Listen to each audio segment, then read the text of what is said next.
Good day everyone, and welcome back to another educational video. It's about the Ielts test. Today we're going to be talking about the listening part of the test, and we'll give you 8 tips that we think might help you to improve your listening scores. Alright, without a further ado, let's get down to the business. Tip number 1, learn to concentrate. Concentration is a problem for most of us, and a lot of people have trouble concentrating while they're doing the test. So it's very crucial that you're able to focus on what you're doing.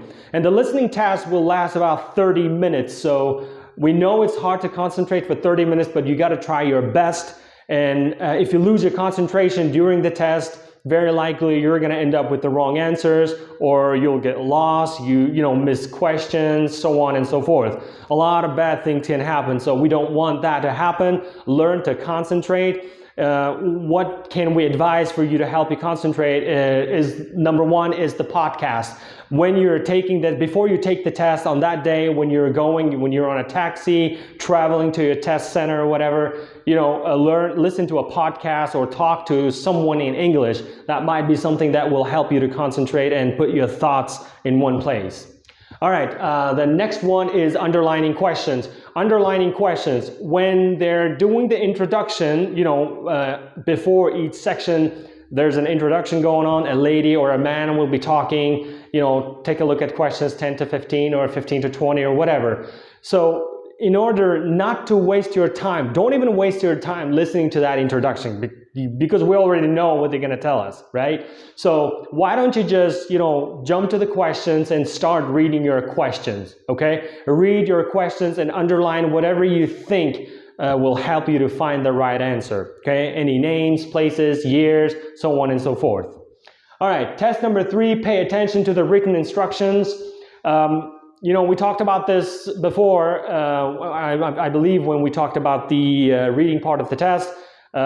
Instructions are very crucial, okay? A lot of people, make mistakes just because they don't read the instructions carefully, and you end up with the wrong answers. So read the instructions, make sure you know what you're being asked of. If it says one word, then it's a one word. If it's a number, then it's a number. So read it. It's okay to waste some time, spend some time reading your instructions, and that way you will be completely sure that you know what you're being asked of. All right, the next one is the spelling. Spelling, yet another problem that is pretty popular amongst the Ielts candidates.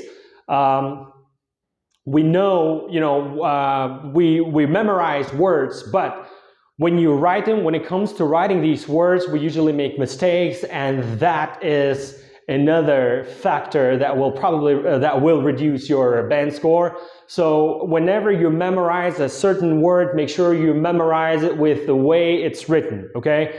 When you memorize it, write it out a couple times so you're able to write it. You make sure you're able to write it, because when it does come across, when you have to write it, you got to be able to pull it off without a problem. So that should be something that needs to be taken out of your way. You should not be losing your points just because you did not read your instructions, or just because you were not able to do this spelling. So these are very essential. The next one is get used to different accents. Now in the Ielts listening task or the test, different speakers are invited from different parts of the world, and they usually have different accents. It's not always you get to have the American accent or the British accent. Sometimes it could be a professor from China, could be someone from India, from different parts of the world, people who speak English. And every country has their own accent. And you as a candidate, you are expected to be able to cope with the different accents. So make sure you work on that. You try to improve your comprehension skills. Now, how do you improve your comprehension skills of different accents? Is again through podcasts. Listen to different podcasts. Try to find videos on YouTube of speakers from different countries, not from America or not from say Britain. Find someone from, Russia, from say India, or any country whose first language is not English. So that will help you, that will, sort of build up your stamina when it comes to understanding the different accents. And it's very crucial. You have to be able to understand different accents without a problem. Otherwise, you're gonna have a problem.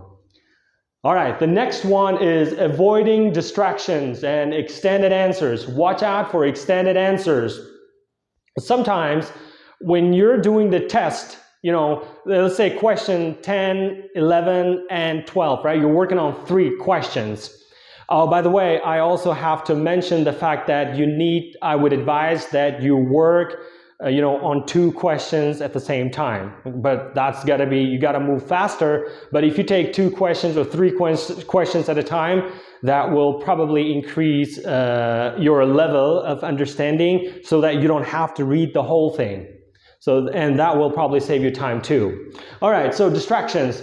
Sometimes there are distractions. Sometimes the answers are given very quickly. Answer for 10 and 11 will be given out right away, but then they hold up the answer for the question number 12. So this is what we call an extended answer. And the candidate will be waiting and waiting and waiting, and the speakers keep talking about different stuff, but it seems like they're not going to give you the answer, but they will eventually give you the answer, but at the very end. And this is what we call an extended answer. So don't fall for that trap. It's like a trap, okay? You're waiting and waiting, and finally the student starts to think that they have actually missed the question or missed the answer, and then they move on to the next question. That's not the case. Usually it's considered to be an extended answer. So if you just follow what the speakers are saying, that should be enough for you to not to miss the question. So know and be ready for the extended answers. There will be some extended answers in your listening section. And the next one is the vocabulary.